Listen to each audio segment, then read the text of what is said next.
Rosa nunca sai de moda. E a prevenção também não.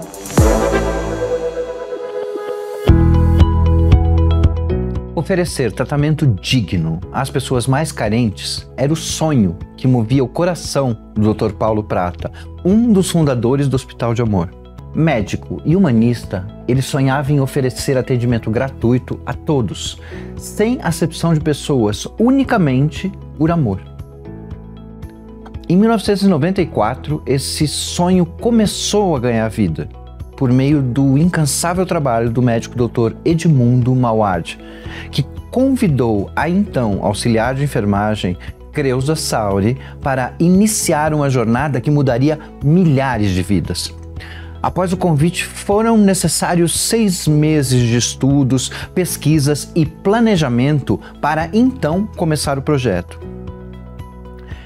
Alcançar as mulheres que viviam na periferia de Barreto, São Paulo, era um grande desafio. Por isso, a equipe pensou em uma maneira que revolucionou o atendimento preventivo. Com o auxílio de uma mesa ginecológica portátil, uma simples bicicleta e muita coragem, Creuza andava grandes distâncias para visitar mulheres dos bairros periféricos da cidade do interior paulista, a fim de coletar amostras do exame Papanicolau e, em seguida, levar ao hospital, o que possibilitava o diagnóstico de câncer de maneira prematura, aumentando assim as chances de cura. Uma vez que o objetivo do projeto era diminuir o número de casos avançados de câncer na cidade. Com suas visitas, a profissional esclarecia as dúvidas das mulheres e de seus maridos, que no início não entendiam muito bem qual era a necessidade de realizar este tipo de exame. Creuza chegou a pensar que era impossível, mas com paciência ela conseguiu a ajuda de apoiadores do projeto, como padres que emprestavam centros comunitários como local de apoio e como pontos de divulgação, além de contar com estratégias criativas e muito amor pela profissão. Ela chegou a entregar as famosas Tupperware de brindes para as mulheres que fizessem os exames, ou seja, quando a mulher faltava no dia de sua consulta no centro comunitário, Creuza pegava sua bicicletinha e ia até a residência da mulher para coletar o exame. Eram muitos desafios encontrados, como a falta de luz de alguns bairros e a impossibilidade de algumas mulheres irem aos centros comunitários. Sensibilizado com a situação, Dr. Edmundo emprestava seu carro pessoal para que elas fossem levadas ao centro aos domingos a fim de coletarem o exame. Ninguém ficaria sem realizar o exame, porque quando se tem um sonho bom, é muito melhor todos participarem dessa história. Quando conta sobre a experiência de iniciar o sonho da prevenção, Creuza relata que foi a doutora Cila Prata, médica, ginecologista e uma das fundadoras do Hospital de Amor, que a ensinou a coletar o exame Papanicolau. Na ocasião, doutora Cila foi fundamental para o sonho do Dr. Paulo acontecer. Juntos, o casal não mediu esforços para tirar os planos do papel e torná-lo real. Ao longo do seu trabalho árduo, Creuza convenceu mais de 1.700 mulheres a realizarem o exame, salvando assim muitas vidas. A enfermeira relata que uma de suas pacientes cedeu somente depois de muita insistência. Acho que aceitou para não ver mais a minha cara. Fui à casa dela umas 6 vezes até que fez o exame. Tinha câncer de colo de útero, afirmou. A mulher, depois de receber a notícia, fez a cirurgia para remover o tumor e ficou curada. Se estou aqui vendo meus netos é graças à insistência que a Creuza teve comigo. O trabalho com a bicicleta e a maca portátil durou cerca de 4 intensos anos. Foram muitas visitas, algumas dificuldades, mas com toda certeza foi o pioneiro do projeto de prevenção no país, sendo no futuro reconhecido pelo mundo todo. O empenho de Creuza lhe rendeu o prêmio Mulher do Ano em 1998, entregue pelo Fundo do Desenvolvimento das Nações Unidas pela Mulher. Mas para a enfermeira, o prêmio mais importante foi ter conseguido salvar milhares de mulheres. A dedicação e amor pela profissão de Creuza e dos demais pioneiros do projeto de prevenção do Hospital de Amor foi um grande passo, já que, ao conquistar a confiança das mulheres e de suas famílias em relação à prevenção do câncer de colo de útero, as portas para galgar maiores sonhos em relação aos cuidados preventivos já estavam abertas. Relata a enfermeira Creuza. Tive a ajuda do hospital e hoje sou formada em enfermagem. Nunca é tarde para dar um passo na vida. Esse é o Na Frequência HA, o podcast oficial do Hospital de Amor, edição especial Outubro Rosa. Eu sou o Dr. Idan, médico mastologista do Hospital de Amor, e hoje tenho o prazer de receber Camila Panice e Paula Carvalho para um bate-papo sobre esse importante problema de saúde pública mundial, que é o câncer de mama. Sejam bem-vindos a esse programa. Meninas, sejam muito bem-vindas. Camila é psicóloga da nossa unidade de Barretos e a Paula, gerente de enfermagem do Instituto de Prevenção do Hospital de Amor Barretos. E todas as vezes que nós falamos de Outubro Rosa, nós estamos falando de uma campanha que se iniciou nos anos de 1990, nos Estados Unidos, na tentativa de conscientizar a população sobre o câncer de mama. E nós hoje adotamos essa campanha no intuito de ir além da conscientização, mas lutar por acesso ao diagnóstico e ao tratamento das mais de 66 mil mulheres diagnosticadas anualmente no Brasil com a doença, podendo impactar na redução de mortalidade, visto que essa mortalidade é crescente no nosso país. Aproximadamente 20 mil mulheres morrem decorrente da doença, causada principalmente pelo diagnóstico numa fase avançada do câncer de mama. Nosso objetivo, quanto instituição, é levar informação correta, é levar o conhecimento, é levar as nossas unidades em todo o país, para que milhares de mulheres possam se beneficiar dos exames de prevenção. Paula, e por falar em prevenção, nós estamos nesse mês tão importante e surgem aí diversas fake news a respeito do câncer de mama. Diversos exames alternativos, formas alternativas de se diagnosticar o câncer de mama. Hoje, o que nós temos como o melhor exame para o diagnóstico numa fase muito inicial do câncer de mama? O melhor exame, sem dúvidas, é a mamografia. A mamografia ela consegue detectar nódulos menores que 1 centímetro, ou seja, nódulos em estágio muito precoce e nódulos que a mulher não consegue perceber a palpação. A gente só consegue palpar nódulos maiores que 3 centímetros, ou seja, nenhum exame substitui a mamografia. Nem mesmo o autoexame, Paula? Nem mesmo o autoexame. O autoexame, ele é muito importante para a mulher se conhecer, Ela saber o que tem de diferente no seu corpo, mas ele não é o suficiente para ela se dar um diagnóstico, se palpar algo, ou para excluir um diagnóstico se não palpar nada, Então, muitas mulheres, às vezes, percebem algo que muitas vezes já poderia ter, mas nunca tinha tido esse hábito de se examinar, e aí ela fica desesperada, achando que tem a doença. E por outro lado, mulheres que fazem o exame e que não percebem nada, elas se dão alta da mamografia, e isso não pode acontecer de nenhuma forma. Então, mesmo que ela não palpe nada, mesmo que não tenha histórico familiar, ela tem que fazer a mamografia se estiver na faixa etária de maior risco de ter a doença, que é dos 40 aos 69 anos de idade. Camila, a Paula falou um tema muito importante, o medo das mulheres. A gente vê frequentemente mulheres que deixam de fazer seus exames de prevenção pelo medo. Eu sempre falo, vamos trocar o medo pela esperança, o medo pela prevenção.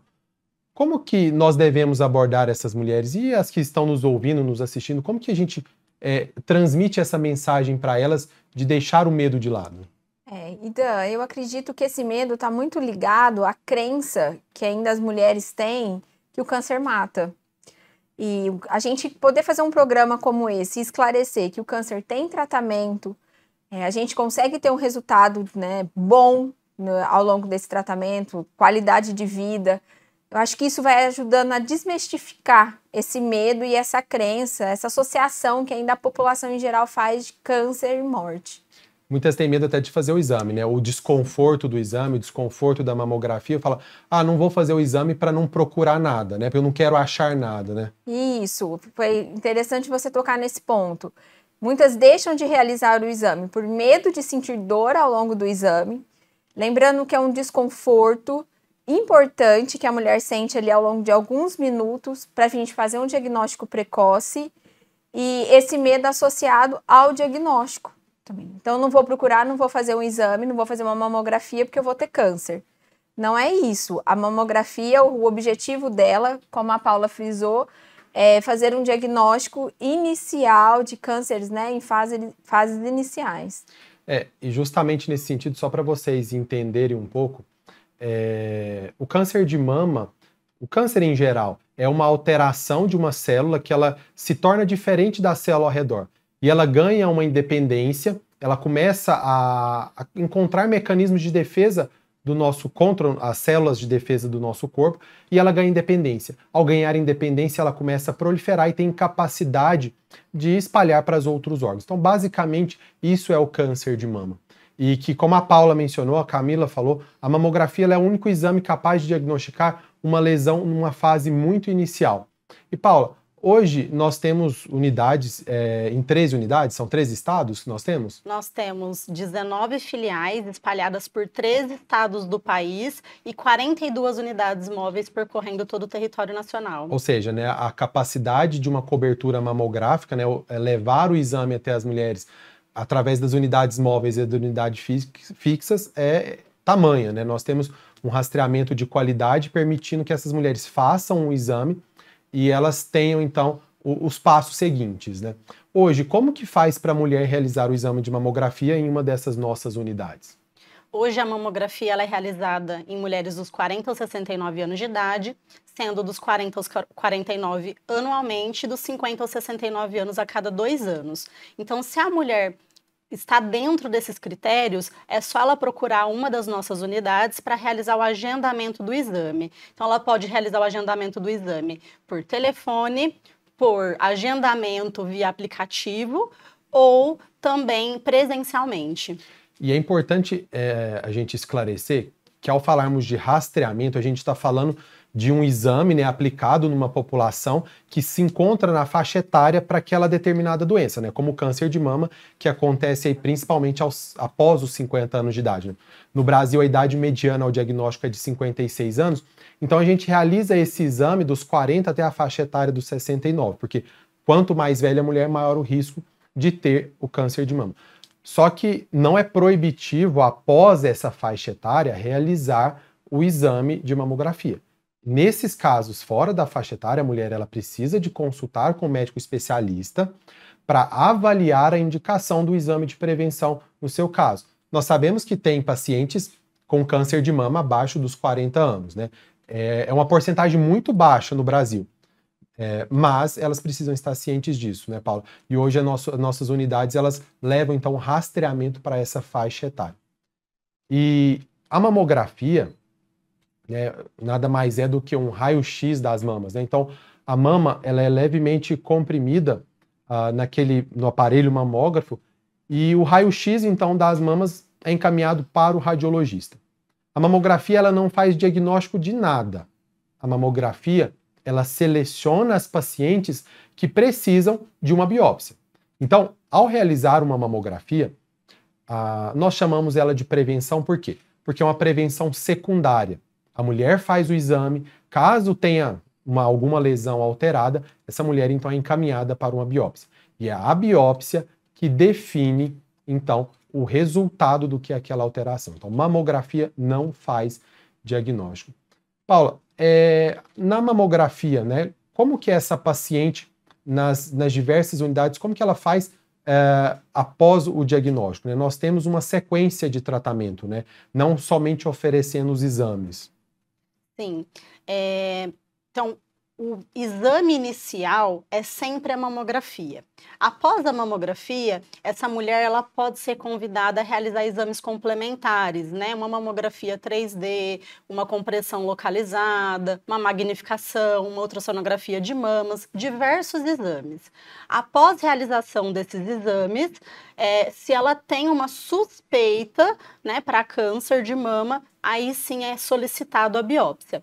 Lembrando que não é toda mulher que é convocada para fazer os complementos que tem uma suspeita. Que ela já fica ansiosa, né? Falou que vai ser chamada, já fica, tô com câncer, e não é isso, Não né? é isso, né? Então, outros exames, o nome já diz, são complementares à mamografia. Nada substitui a mamografia, né? O ultrassom não é melhor do que a mamografia, mas pode ser utilizado em conjunto para visualizar a mama como um todo, né? Principalmente em mulheres jovens, mulheres que têm as mamas muito densas, a gente precisa ter esses dois exames em conjunto para conseguir ver o que ela tem realmente na mama.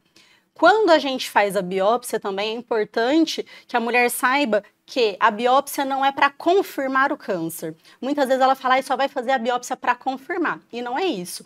Existem várias classificações dos exames radiológicos, né? No geral, a gente faz a biópsia para descartar, é para ter certeza de que ela não tem nada. Então, comumente, né, popularmente falando com as mulheres numa consulta de enfermagem, por exemplo, a gente explica para elas que a gente prefere pecar pelo excesso do que pela falta. Então, a biópsia é um cuidado, não quer dizer que ela tem o câncer. E todo laudo de exame da mama, ele tem o BIRADS, né? Esse BIRADS é a classificação de quanto é suspeita aquela lesão encontrada, né? A mulher pega o exame de mamografia, ultrassom, coloca na internet e já se desespera. E a Camila, ela participa muito ativamente dessa abordagem da paciente no diagnóstico do câncer de mama. E, Camila, é importante e necessário as mulheres compreenderem esse percurso, né? Essa trajetória de diagnóstico, tratamento e o pós-tratamento, né? Sim. E uma coisa que eu sempre trabalho com as pacientes é o tanto que todo esse percurso, ele é algo individual. Como você falou da internet, nós temos essa cultura de procurar na internet, tentar achar uma resposta, de conversar com a vizinha, de tentar entender o nosso câncer a partir da fala de outras pessoas, do que a gente lê na internet. Então, eu costumo sempre trabalhar isso, porque todo esse tratamento, todo esse percurso, ele gera uma ansiedade. Então, a gente tem que ir em busca de informações, mas informações corretas. Então, eu sempre friso muito para as pacientes, olha, tudo que você for ler na internet, o que escutar da vizinha ou mesmo de uma outra paciente que está tratando aqui no hospital, traz para a equipe, traz numa consulta psicológica, traz numa consulta médica, para a gente ir esclarecendo. Porque nós temos diagnóstico de câncer de mama, sim, mas a gente tem um leque de tipos de câncer de mama. Então, cada tratamento é único, cada organismo vai responder de um jeito. Então, é importante a paciente ter essa informação desse tratamento individual. Paula, antes de continuarmos nessa jornada do diagnóstico e tratamento, só uma curiosidade. Quantas mamografias nós realizamos no Hospital de Amor? Mais ou menos? Atualmente, com as 20 unidades trabalhando, nós realizamos cerca de 25 mil mamografias mês. Por mês? Por mês. Impressionante, né? Garantindo uma cobertura extraordinária em diversos estados, que muitos dos estados que hoje nós estamos, existiam restrição de mamógrafos, né? Até abordando comunidades ribeirinhas, comunidades distantes, que não tinham acesso ao diagnóstico, né, ao rastreamento. Porque o nosso rastreamento na DRS de Barretos, a gente começou há um tempo atrás, né? Em 2003 ou 2005? Foi em 2002, com a primeira unidade móvel com mamógrafo da América Latina. Que foi o primeiro da América Latina numa unidade móvel. Isso. E a partir disso nós nos estruturamos em um calendário anual, né? Fala um pouquinho, só para a gente entender como que funciona esse rastreamento na nossa DRS, que é espelho, né, para as outras nossas unidades. Sim. O rastreamento, que é a prevenção, segue vários critérios. Um dos critérios é ter um rastreamento organizado. O que é o rastreamento organizado? É a gente conseguir levar exames daquela determinada população e, na periodicidade recomendada, repetir os exames. Então, nós seguimos o rastreamento organizado. Então, na nossa regional de saúde, que é composta por 18 municípios, a gente sempre tenta repetir o exame daquela mulher que já acompanha com a gente, para ter um segmento, um histórico dessa mulher. Diferente de outras instituições que realizam o rastreamento oportunístico. O rastreamento oportunístico é quando faz o exame de uma pessoa e dificilmente essa pessoa vai repetir o exame. Exemplo é uma unidade móvel parar numa praça, num evento, abrir as portas e fazer exame da população que está passando ali por acaso. Dificilmente essa mulher vai repetir o exame no próximo ano, né? Então nós temos todo esse cuidado. Esse rastreamento organizado, ele acontece sempre no mesmo mês, nos mesmos municípios, para dar tempo da mulher repetir o exame em 1 ano ou 2 anos. A gente obedece também à capacidade dos mamógrafos, a gente faz esse calendário oferecendo a quantidade de exames para aquele município em cima da população-alvo. Então, a gente sempre tenta oferecer pelo menos 70% do que a gente tem da população-alvo. A Paula falou algo fundamental no rastreamento, que é a continuidade, né? Não basta a mulher fazer só o exame lá, fez o exame numa determinada localização, numa carreta que, como ela falou, parou na praça e não foi buscar os exames. A gente tem muito disso, né, Paula? A paciente não vem buscar os exames e muitas vezes ela não dá continuidade, então, no diagnóstico e tratamento. E toda a instituição, ela preza por esse rastreamento organizado ou em organização, que muitas vezes nós chamamos, que é início, meio e fim. Essa paciente, então, ela tem acesso ao exame, ao diagnóstico e ao tratamento. E esse tratamento ele é encaminhado pelas filiais quando nós temos a unidade de referência naquele lugar. E outra coisa que a gente insiste, né, Paula, no Outubro Rosa, é a adesão da mulher ao programa de rastreamento. Nós temos algumas barreiras, né? A escolaridade da mulher pode afetar na adesão do exame, o medo, o tabu do que é o câncer, o preconceito do que é o câncer. Depois a Camila vai falar um pouco para a gente do preconceito e desse medo do câncer, né? Que a gente vê muito do preconceito do câncer. Mas como que a gente pode melhorar essa adesão através de campanhas de conhecimento, de educação e das campanhas que as unidades elas fazem em todo o Brasil? Nós temos uma divulgação muito organizada dentro da instituição. Então, cada filial tem uma enfermeira que é nomeada de enfermeira da divulgação, que ela tem um calendário organizado de visitação aos municípios. Então, sempre que a gente encerra um ano, a gente já tem o calendário do próximo, né, de acordo com todos os critérios que eu mencionei. E ela vai até o município conversar com o prefeito, o secretário de saúde, ela vai nas rádios, vai em jornal, faz carreata com a unidade móvel do hospital, ela faz uma capacitação de toda a equipe de saúde das unidades básicas de saúde, para que eles façam essa captação de pacientes, né, para nós, para quando a gente chegar com a unidade móvel, tá todo mundo já agendado a realizar o exame. A gente não pode chegar com a unidade móvel no município e esperar as pessoas aparecerem de livre demanda, né? Então ela faz essa organização.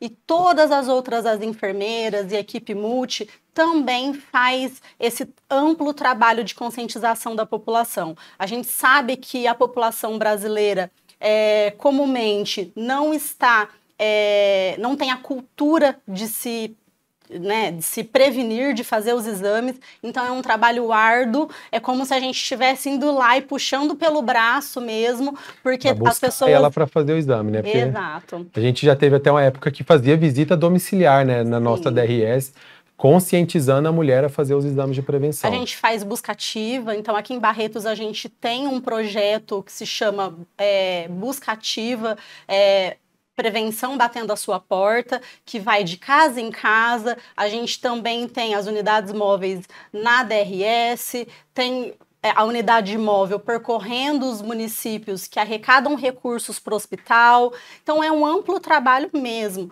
A gente tenta de tudo. Por exemplo, tem unidade lá no norte que eles compartilham, né, com a gente a vivência deles, que eles passam nas palafitas batendo panela, né, e chamando a população para fazer exame. Então, cada um faz de uma maneira diferente, de acordo com a sua realidade. Existem diversos Brasis, né, no Brasil, e a gente tem que se adequar à realidade do local. E a gente está nessas unidades, né, no norte, que abrange algumas populações afastadas dos centros de saúde. A gente tem que superar essas dificuldades, né, garantindo o acesso ao diagnóstico, né, ao tratamento de forma precoce. Sim, e só colocando uma coisa, né, a respeito da entrega de resultados de exames.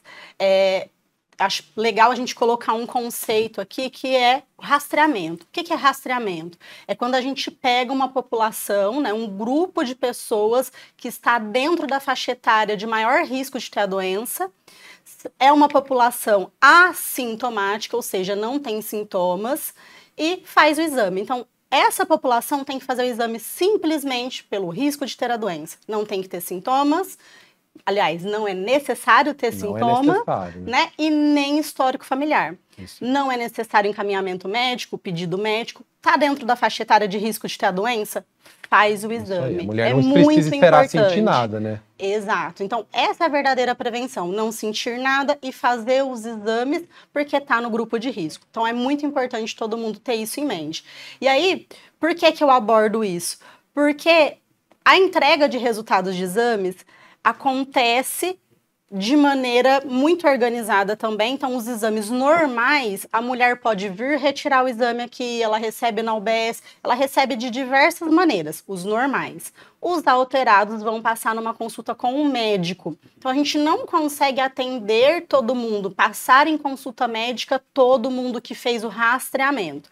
E, como a gente está aqui na nossa regional já com esse trabalho, né, há muito tempo, há mais de 20 anos, a população já sabe que fez o exame e não recebeu ligação, não foi convocado, é porque está tudo ok. Elas ficam tranquilas. Se receber uma ligação, aí já é um pouquinho mais complicado, porque elas acham que vão morrer, acham que já tem diagnóstico fechado, e não é.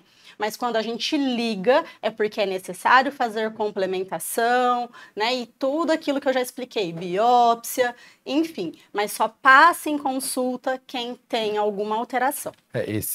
Essa convocação, né, não significa câncer.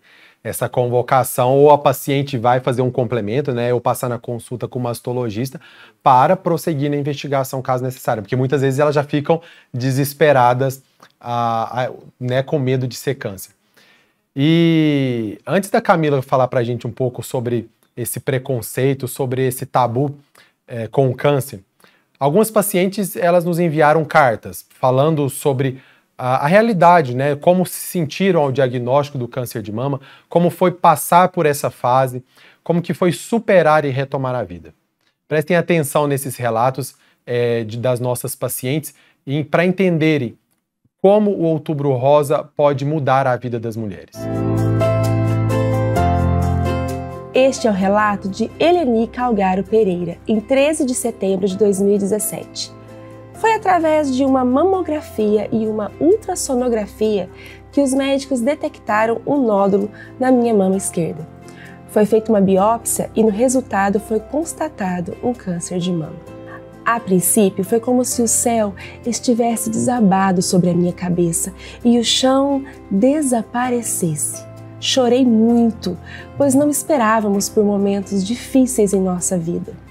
Quando fui para minha primeira consulta no Hospital de Amor em Jales, o médico mastologista foi muito compreensivo e me explicou que eu poderia optar pela cirurgia ou pela quimioterapia a primeiro momento.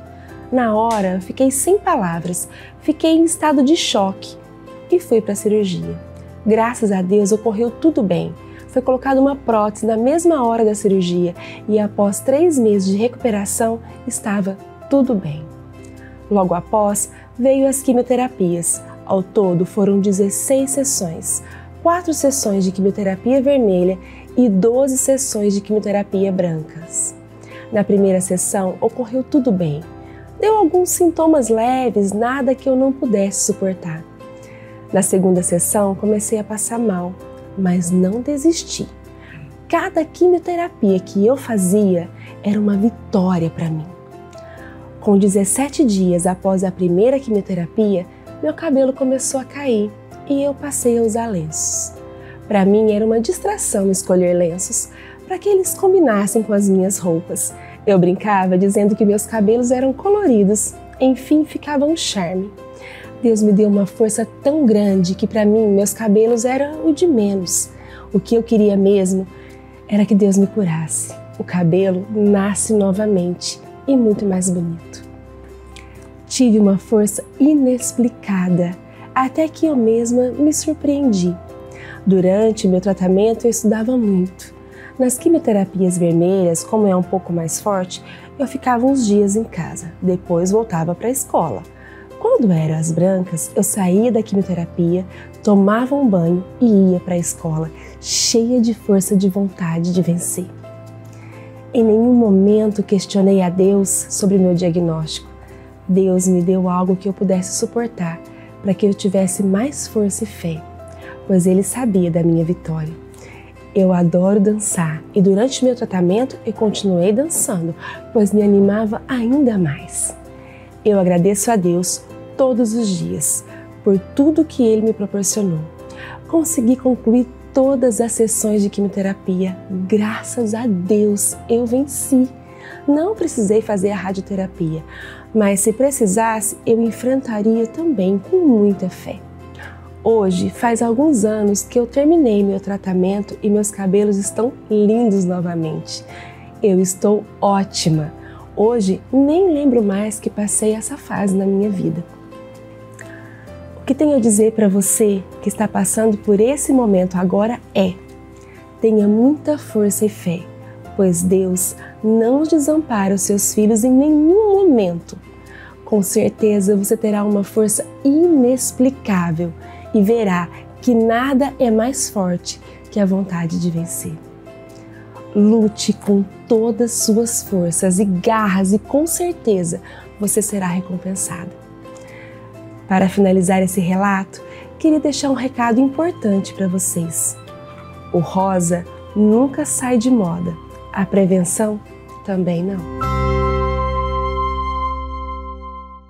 É importante ouvir esses relatos, pois isso nos motiva a continuar nessa filosofia institucional de assistência humanizada desde o princípio, né, do diagnóstico e o tratamento dessas nossas pacientes. Camila, e como abordar essas pacientes, né? Então, quero que você nos conte um pouco dessa fase pré-diagnóstico, né, desse tabu do preconceito do câncer, o momento do diagnóstico, né? Tive câncer, e agora, né? Eu sempre comento com as pacientes, né? Parece que abriu um buraco, o chão caiu e não tem como mais sair dali, né? Mas pelo contrário. E a sobrevivente, como nessas três fases importantes para a mulher, como que a gente lida com elas? Dan, eu acho importante a gente frisar, né? Antes do diagnóstico. A gente está falando muito da campanha, do Outubro Rosa, da importância do rastreamento, de estar fazendo uma mamografia. Não é porque a mulher vai fazer mamografia que ela vai ter câncer. A gente tem que deixar isso muito claro aqui. A gente faz a mamografia como uma forma de ter um diagnóstico inicial e prevenir cânceres avançados. Então, a mulher pode fazer a mamografia todo ano e, às vezes, não ser diagnosticada. Bom, mas tá bom, fiz o exame, fui diagnosticada, e agora? Outra coisa que as pacientes sempre me perguntam, e eu percebo que isso é um tabu, às vezes elas acham que tem câncer e que o câncer passa para outras pessoas, elas se isolam, a família não sabe como lidar, então o câncer não passa. Não é transmissível. Não é transmissível. E aí ela tem esse diagnóstico, é toda uma adaptação. E o hospital se preocupa muito com isso. O acompanhamento psicológico também se preocupa com isso. Como essa mulher vai se adaptar, né, desde o diagnóstico, nesse momento, né, desse rastreamento, diagnóstico e depois do tratamento. Então, ela teve o diagnóstico, a gente já encaminha ela para todo o tratamento, tenta esclarecer como que vai ser cirurgia, se ela vai fazer quimioterapia, radioterapia. A gente tenta deixar ela mais informada possível sobre todos os passos que ela vai passar aqui com a gente. Eu costumo dizer que ela é a nossa principal fonte de apoio ali. Se ela não contar pra gente, não falar o que ela tá sentindo, como que ela tá... Se isolar, né? Não se conversar isolar, sobre não a doença. conversar, nós não vamos conseguir também conduzir da melhor maneira. Então, a gente sempre tenta trabalhar o biopsicossocial que a gente fala. Tratamento médico, o acompanhamento psicológico. Muitas vezes elas se preocupam com o trabalho, com a família. Nossas pacientes muitas vezes cuidam de netos, dos filhos, e como que elas vão se adaptar a tudo isso. Então, não é porque teve um diagnóstico de câncer que a vida para. A vida continua e ela só tem que adaptar essa rotina. Geralmente o tratamento dura um período. Após esse período, ela vai voltando ao trabalho, a fazer os afazeres dela. Aí a gente pode pensar na parte de reabilitação. Nós temos o pessoal da fisioterapia, que está ali, muitas vezes, a cirurgia pode deixar alguma sequela, alguma restrição, isso. E a pessoal da fisioterapia ajuda nessa reabilitação. Então, não é nada impossível. E a vida continua. E a vida continua. E você comentou uma coisa que eu sempre falo para as pacientes, né? Porque no momento do diagnóstico parece que tudo acabou, né? Não tem mais sentido. E aí eu costumo comparar como o diagnóstico e a vida como uma roda gigante, né? Que a gente tem ali a roda gigante e as cadeirinhas circulando, né? E que nós somos o centro dessa roda gigante e que ali nas cadeirinhas tem trabalho, família, amigos, e o câncer está numa dessas cadeirinhas, né? A gente não pode fugir dessa realidade. O problema é que quando a mulher ela transfere a cadeirinha do câncer para o papel principal, né? E ela senta na cadeirinha e põe o câncer como principal. Ela se anulando em relação à doença, né? Isso a gente sempre, na assistência contínua dessa paciente, é mostrar que a vida continua, né? E o câncer, ele não tem o papel principal de toda essa história, mas é muito difícil da mulher entender todo esse processo. Isso, o câncer não tem que guiar a vida dessa mulher. É só uma etapa, né? É só uma etapa. Paula, hoje, na sua equipe de enfermagem, você que coordena um grande serviço aqui em Barretos, desde do rastreamento ao diagnóstico, né? Você vê o que de dificuldade hoje para as pacientes em si? Nós temos uma triste realidade nacional que mostra o câncer de mama sendo diagnosticado aí em cerca de 40% das pacientes em fase avançada, com lesões maiores do que 5 centímetros. Em contrapartida, a gente vê na nossa DRS, né, onde que a gente tem um rastreamento organizado, pacientes com lesões in situ, com lesões precoces. Então, no consultório, a gente já imagina, não, essa paciente é da nossa DRS, né? E como equipe de enfermagem, hoje, quais são os maiores desafios para que a gente possa reduzir, né, o triste número de casos avançados no país? O maior desafio, com certeza, é a conscientização da população, né? Como eu disse, a cultura brasileira não é de se prevenir. As pessoas ficam postergando as coisas, né? Então, a gente está cansado de escutar, e na segunda eu começo a academia. E a segunda vai passando, aí passa mês, passa ano, e quando a gente vê, a gente não iniciou a tão desejada academia e mudou os nossos hábitos de vida. Se a gente faz isso com academia, né, que é algo que vai nos fazer, às vezes, mudar o nosso físico, imagina exames. Então, as mulheres ficam deixando para depois. Eu não tenho histórico na família, eu não tenho nada, eu não sinto nada. Né? Então, tá tudo bem, depois eu faço. E esse depois não chega, né, ou ela procura na dor. Né, ela procura depois que já está sentindo alguma coisa. Se a mulher está sentindo algum sintoma, já não é mais prevenção. E aí, se for de fato a doença, já não está num estágio inicial.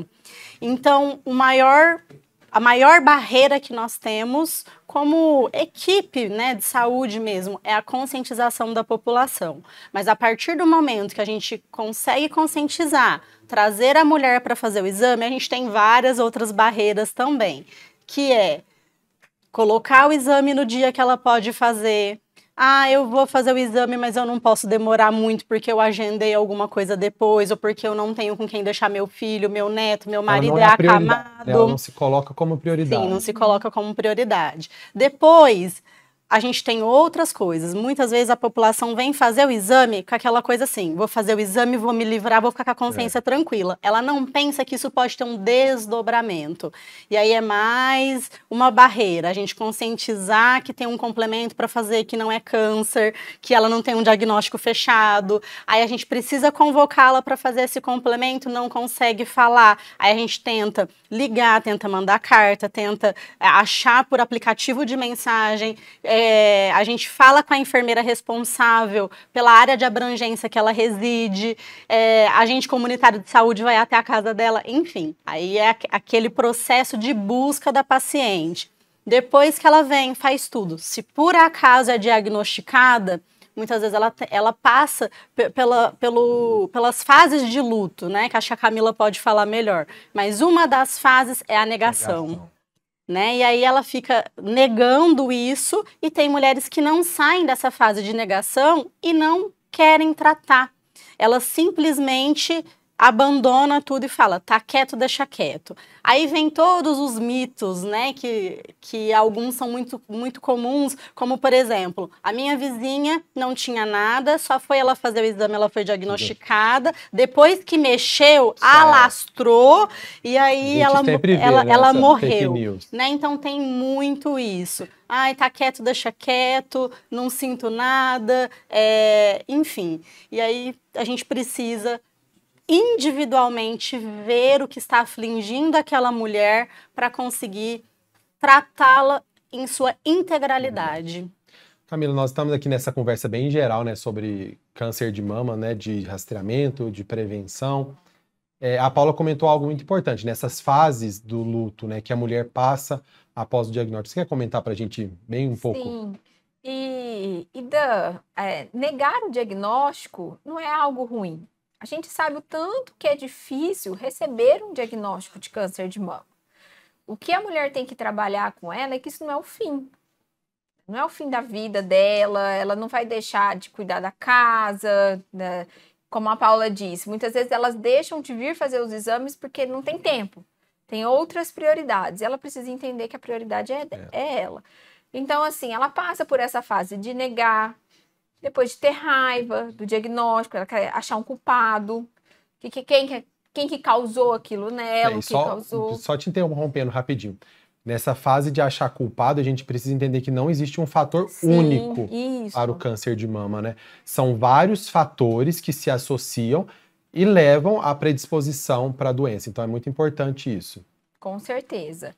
Então, ela passar por essas por esses lutos, por esses momentos, é todo um processo de adaptação a esse diagnóstico, a esse tratamento.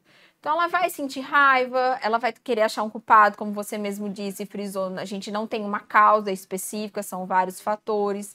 Ela vai negar, depois ela vai querer negociar, muitas vezes ela vai ter raiva até do próprio médico, dos procedimentos. E depois ela vai aceitar tudo isso, porque ela vai passando pelas etapas do tratamento e ela vai vendo que vai dando certo. E ao final ela olha e fala, poxa, consegui. Passei por tudo isso e a vida continuou, né? Isso é o mais importante. Nesse nosso primeiro episódio da série especial Outubro Rosa, do Na Frequência HA, o podcast do Hospital de Amor, nosso objetivo foi mostrar a abordagem geral em termos de prevenção ao câncer de mama.